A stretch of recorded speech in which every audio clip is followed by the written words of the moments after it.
PSC വഴി ടീച്ചറായി നിയമനം നൽകാം എന്ന റാക്കറ്റിന്റെ വാഗ്ദാനത്തിൽ വീട് വരെ വിറ്റാണ് വാഗമൺ സ്വദേശിയായ സുമ മകൾക്ക് വേണ്ടി 6 ലക്ഷത്തോളം രൂപ നൽകി വഞ്ചിതയായത്.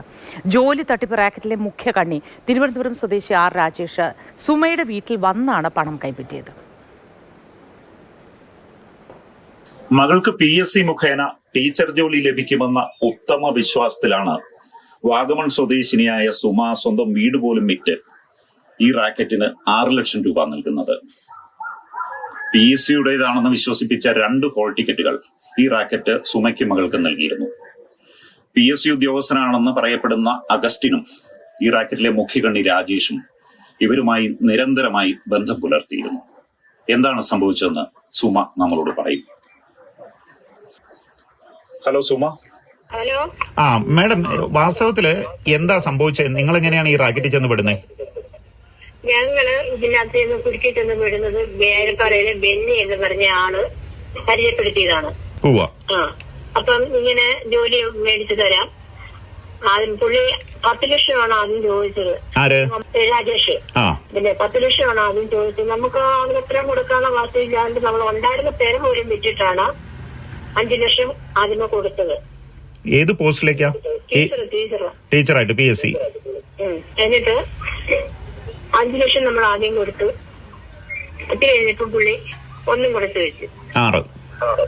6 പുള്ളി പുള്ളിയുടെ ഏലപ്പാറ വന്നപ്പോ കയ്യിലാണ് കൊടുത്തതൊന്ന്. ഏലപ്പാറ വന്നു മേടിക്കേ? പുള്ളി വരുമായിരുന്നു. വെല്ലിയൊക്കെ കാണാൻ വേണ്ടി വരുമായിരുന്നു. പിന്നെ 50 രൂപ നമ്മള് പുള്ളിയുടെ വൈഫിന്റെ അക്കൗണ്ടിൽ ഇട്ട് കൊടുത്തു. അങ്ങനെ നമ്മൾ ഇത്രയും രൂപ കൊടുത്തിട്ടുണ്ട്. പുള്ളി 2 പ്രാവശ്യം ഹോൾ ടിക്കറ്റ് അയച്ചു കൊടുത്തതാണ് രാജേഷ്.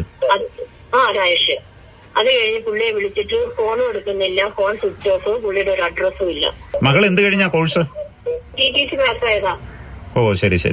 എന്നിട്ട് ഏത് സെന്റർ എവിടെയായിരുന്നു ഇവരുടെ ഹോൾ ടിക്കറ്റ് പറഞ്ഞേ? ഹോൾ ടിക്കറ്റ് പറഞ്ഞ് അവര് PSC ഓഫീസിൽ തന്നെ എല്ലാം പറഞ്ഞു. ഈ രാജേഷ് അല്ലാതെ നിങ്ങളോട് ആരെങ്കിലും കോണ്ടാക്ട് ചെയ്തിരുന്നോ? നിങ്ങളിപ്പോ ഇനി എന്താ ചെയ്യാൻ ഉദ്ദേശിക്കുന്നത്? നമുക്ക് എങ്ങനെയും പൈസ കിട്ടിയാൽ മതി. ബിജു പങ്കജ് തുടരുന്നുണ്ട് നമുക്കൊപ്പം.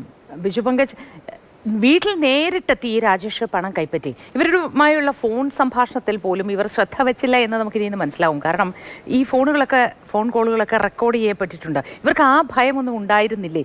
ഈ PSC ഓഫീസിനുള്ളിൽ ഇവർക്ക് ശക്തമായൊരു പിന്തുണ ഇല്ലാതെ, അല്ലെങ്കിൽ ആ തരത്തിൽ ഏതെങ്കിലും ബന്ധങ്ങളില്ലാതെ ഇവർക്ക് ഈ കാര്യങ്ങൾ എളുപ്പത്തിൽ നടത്തിയെടുക്കാൻ കഴിയുമോ? ഈ ധൈര്യം ഇവർക്ക് കിട്ടുമോ? മോത്തി ചോദിച്ചൊരു $1 മില്യൺ ക്വസ്റ്റ്യൻ ആണ്. കാരണം ഞാനും ഇത് അത്ഭുതപ്പെട്ടു. കാരണം ഈ ആരെങ്കിലും ഒരു ക്രമക്കേട്, ഒരു കുംഭകോണം നടത്തി ഒരു ജോലി മേടിക്കാനായിട്ട് Google Pay വഴി കോഴ വാങ്ങുമോ? അതൊരു ക്വസ്റ്റ്യൻ ആണ്. ഇവര് ഭൂരിഭാഗം കൊടുത്തിരിക്കുന്നതും Google Pay വഴിയും ബാങ്ക് അക്കൗണ്ട് വഴിയാണ്. പകരം ചെക്കും കൊടുത്തിട്ടുണ്ട്. അതുപോലെ തന്നെ തിരിച്ച് ജോലി കിട്ടിയില്ലെങ്കിൽ തിരിച്ച് ചെക്കും കൊടുത്തു. അപ്പൊ ഇത് ജോലി കിട്ടിയില്ലെങ്കിൽ ഈ Google Pay വഴി കൊടുത്തത് തന്നെ ഒരു തെളിവല്ലേ? അപ്പൊ എന്തുകൊണ്ടാണ് അങ്ങനെ സംഭവിച്ചത്? ഒരുപക്ഷെ ഈ നിയമനങ്ങളൊക്കെ ക്രമക്കേട് വഴി നടത്താൻ ഇരുന്നതാണ് ഒരുപക്ഷെ, അല്ലെങ്കിൽ എന്തെങ്കിലും തടസ്സം വന്നോ പോയതാണോ? അങ്ങനെയൊക്കെയുള്ള ഒരു ക്വസ്റ്റ്യൻ ആണ്. ആരെങ്കിലും ഒരു തട്ടിപ്പ് നടത്തുമ്പോൾ Google Pay വഴി പൈസ വാങ്ങുമോ കോഴയായിട്ട്? അതും ഭൂരിഭാഗം പേരും കൊടുത്തിരിക്കും Google Pay വഴിയും ബാങ്ക് അക്കൗണ്ട് വഴിയും, പിന്നെ കുറച്ച് നേരിട്ടോ കൊടുത്തിരിക്കുന്നു. അപ്പൊ ഇതൊക്കെ ഒരുപാട് സംശയങ്ങൾ ജനിപ്പിക്കുന്നു. ഇവിടെ ഈ സുമയുടെ കാര്യം, ഈ സുമയും അഗസ്റ്റിനുമായിട്ട് ബന്ധപ്പെട്ടിട്ടുണ്ട്. അഗസ്റ്റിനാണ് സുമയുടെ മോളുമായി ബന്ധപ്പെടുന്നത്. അവസാനം സുമയുടെ മോള് ഹോൾ ടിക്കറ്റ് കിട്ടി. അതായത് ടീച്ചറായി ഇന്ന ദിവസം നിങ്ങൾ പരീക്ഷ എഴുതാൻ PSCയുടെ പട്ട ഓഫീസിൽ എത്തണം, അതിന്റെ സെന്ററിൽ എത്തണം എന്ന് പറഞ്ഞ് ഹോൾ ടിക്കറ്റ് കിട്ടി. ഈ പെൺകുട്ടി തിരുവനന്തപുരത്ത് താൽക്കാലികമായ ജോലിയാണ്. അവർ പട്ടം PSC ഓഫീസിൽ ചെന്നു കഴിഞ്ഞപ്പം അവരോട് പറയുകയാണ് ഇതിന്റെ മാറ്റിവെച്ചു. രണ്ടാമതൊരു ഹോൾ ടിക്കറ്റും കൂടെ അയച്ചു കൊടുത്തു.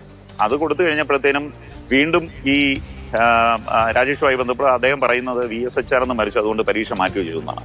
അങ്ങനെ 2 ഹോൾ ടിക്കറ്റാണ് കൊടുത്തത്. ഈ ഹോൾ ടിക്കറ്റ് തന്നെ ഒറിജിനലിനെ വെല്ലുന്നതാണ്. കാരണം PSC എന്ന് വരുന്ന അതേ സംഭവം, ഫോട്ടോ പതിപ്പിച്ച അതേ PSCയുടെ അതേ ഒറിജിനൽ ലോഗോ അടക്കമുള്ള സാധനങ്ങൾ വെച്ചുള്ളതാണ്.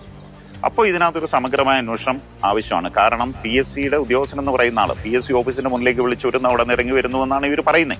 പിന്നെ ഈ ഔദ്യോഗികമായ രേഖകൾ ഒരുപക്ഷെ നമ്മളിപ്പോൾ വിശ്വസിക്കുക, ഈ ഉദ്യോഗാർത്ഥികൾ കളവ് പറഞ്ഞു എന്ന് വിശ്വസിച്ചാൽ പോലും ഇവരയച്ചു കൊടുക്കുന്ന അഡ്വൈസ് മെമ്മോയും അതുപോലെ തന്നെ ഹോൾ ടിക്കറ്റും ഒക്കെ ആധികാരികമായ രേഖകൾ പോലെ തോന്നുന്നതാണ്. ബിജു അതുപോലെ പങ്കജ് തന്നെ ഇക്കാര്യത്തിൽ ഒരു ഈ കാര്യമുണ്ട്, ഇവർക്ക് ഈ ഉദ്യോഗാർത്ഥികളെയും തട്ടിപ്പ് രക്ഷിതാക്കളെയും നമുക്ക് നിഷേധിക്കാൻ കഴിയാത്ത വിശ്വസിക്കേണ്ടതില്ല. വിധത്തിൽ തെളിവുകൾ ഇവരുടെയൊക്കെ കയ്യിലുണ്ട്. ഈ രക്ഷിതാക്കളുടെയൊക്കെ കയ്യിൽ തെളിവുകളുണ്ട്.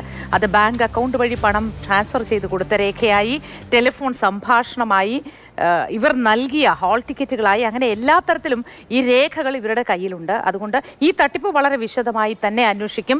ഇതിൽ ഇടപെടൽ ഉണ്ടാവുമെന്ന് തന്നെ നമുക്ക് പ്രതീക്ഷിക്കാം. ഒരു ഇമ്പാക്റ്റ് ഉണ്ടാക്കാൻ ഈ വാർത്തയ്ക്ക് കഴിയുമെന്ന് തന്നെ നമ്മൾ വിചാരിക്കാൻ. ബിജു പങ്കജിന് നല്ല ദിവസമായിരിക്കട്ടെ എന്ന് ആശംസിക്കുന്നു.